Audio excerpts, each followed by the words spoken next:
ನಮ್ಮ ಕರ್ತನೂ ರಕ್ಷಕನಾಗಿರುವ ಯೇಸು ಕ್ರಿಸ್ತನ ನಾಮದಲ್ಲಿ ಸತ್ಯವೇದದ 44ನೇ ಪುಸ್ತಕವಾಗಿರುವ ಅಪೊಸ್ತಲರ ಕೃತ್ಯಗಳಲ್ಲಿನ 1ನೇ ಅಧ್ಯಾಯದಿಂದ 5ನೇ ಅಧ್ಯಾಯಗಳವರೆಗಿನ ಪ್ರಶ್ನೋತ್ತರಗಳನ್ನೊಳಗೊಂಡ ಈ 3ನೆಯ ಸಂಚಿಕೆಗೆ ತಮ್ಮೆಲ್ಲರಿಗೂ ಸ್ವಾಗತ. ಈ ಸಂಚಿಕೆಯಲ್ಲಿ ನಾವು ಪ್ರತಿ ಪ್ರಶ್ನೆಗೂ 10 ಸೆಕೆಂಡ್ಗಳ ಕಾಲಾವಕಾಶವನ್ನು ಕೊಡುತ್ತೇವೆ. ಈ 10 ಸೆಕೆಂಡುಗಳ ಒಳಗೆ ನಿಮಗೆ ಗೊತ್ತಿರುವ ಉತ್ತರವನ್ನು ಕಮೆಂಟ್ ಬಾಕ್ಸ್ ನಲ್ಲಿ ತಿಳಿಸಲು ಪ್ರಯತ್ನಿಸಿ. ನಂತರ ನಾವು ಹೇಳುವ ಉತ್ತರವನ್ನು ನೀವು ಕೊಟ್ಟಿರುವ ಉತ್ತರದೊಂದಿಗೆ ಪರಿಶೀಲಿಸಿಕೊಳ್ಳುವುದರ ಮೂಲಕ ನಿಮ್ಮ ಸತ್ಯವೇದ ಜ್ಞಾನವನ್ನು ನೀವೇ ಪರಿಶೀಲಿಸಿಕೊಂಡಂತಾಗುವುದು. ಹಾಗಾದರೆ ಬನ್ನಿ ಇಂದಿನ ಪ್ರಶ್ನೋತ್ತರಗಳನ್ನು ಗಮನಿಸೋಣ.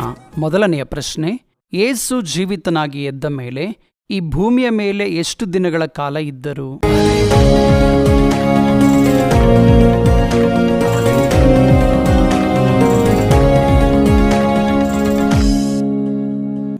ಉತ್ತರ 40 ದಿನಗಳ ಕಾಲ. ಎರಡನೆಯ ಪ್ರಶ್ನೆ, ಮೇಲಂತಸ್ತಿನ ಮನೆಯಲ್ಲಿ ಕೂಡಿ ಬಂದಿದ್ದವರು ಬೇರೆ ಬೇರೆ ಭಾಷೆಗಳಿಂದ ಮಾತನಾಡಲು ಹೇಗೆ ಸಾಧ್ಯವಾಯಿತು?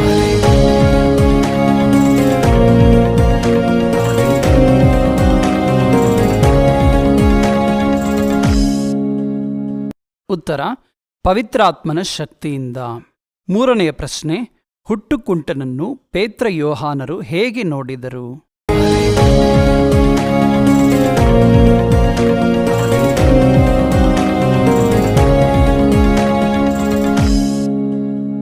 ಉತ್ತರ, ದೃಷ್ಟಿಸಿ ನೋಡಿದರು. ನಾಲ್ಕನೆಯ ಪ್ರಶ್ನೆ, ಬಾರ್ನಬನು ಎಲ್ಲಿಯವನು?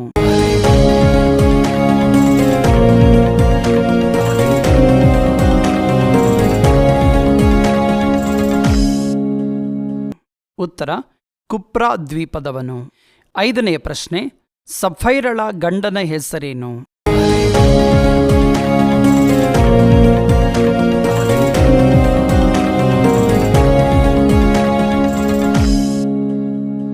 ಉತ್ತರ, ಅನನೀಯನು. ಆರನೆಯ ಪ್ರಶ್ನೆ, ಲೂಕನು ಅಪೊಸ್ತಲರ ಕೃತ್ಯಗಳು ಎಂಬ ಈ ಪುಸ್ತಕವನ್ನು ಯಾರಿಗೆ ಬರೆದನು?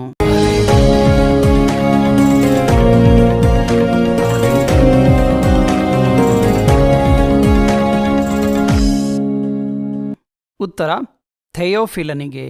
ಏಳನೆಯ ಪ್ರಶ್ನೆ, 120 ಮಂದಿ ಒಂದೇ ಸ್ಥಳದಲ್ಲಿ ಕೂಡಿ ಬಂದಿದ್ದಾಗ ಫಕ್ಕನೆ ಆಕಾಶದೊಳಗಿಂದ ಉಂಟಾದ ಶಬ್ದ ಹೇಗಿತ್ತು?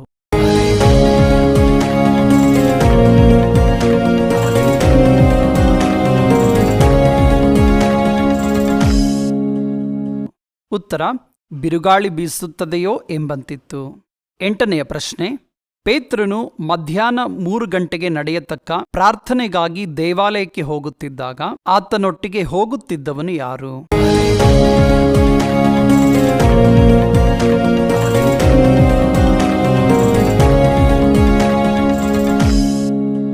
ಉತ್ತರ, ಯೋಹಾನನು. 9ನೆಯ ಪ್ರಶ್ನೆ, ಬಾರ್ನಬನ ಇನ್ನೊಂದು ಹೆಸರೇನು?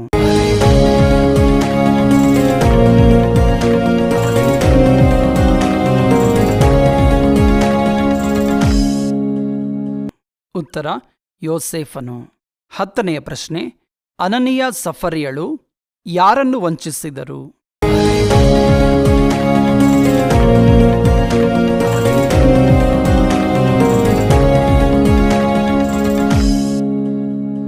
ಉತ್ತರ, ಪವಿತ್ರಾತ್ಮನನ್ನು.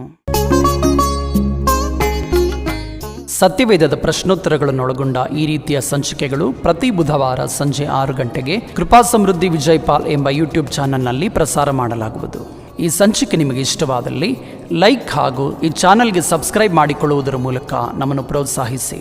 ಈ ಸಂಚಿಕೆಗೆ ಸಂಬಂಧಪಟ್ಟ ಸಲಹೆ ಸೂಚನೆಗಳನ್ನು ಮತ್ತು ನಿಮ್ಮ ಅಮೂಲ್ಯವಾದ ಅಭಿಪ್ರಾಯಗಳನ್ನು ಕಮೆಂಟ್ ಬಾಕ್ಸ್ನಲ್ಲಿ ಕಮೆಂಟ್ ಮಾಡುವುದರ ಮೂಲಕ ಅಥವಾ 8050163607 ಎಂಬ ನಂಬರ್ಗೆ ವಾಟ್ಸಪ್ ಮಾಡುವುದರ ಮೂಲಕ ತಿಳಿಸಬಹುದು.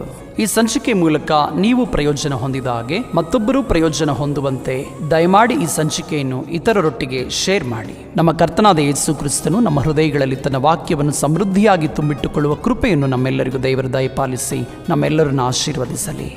ಆಮೇನ್, ಆಮೇನ್, ಆಮೇನ್.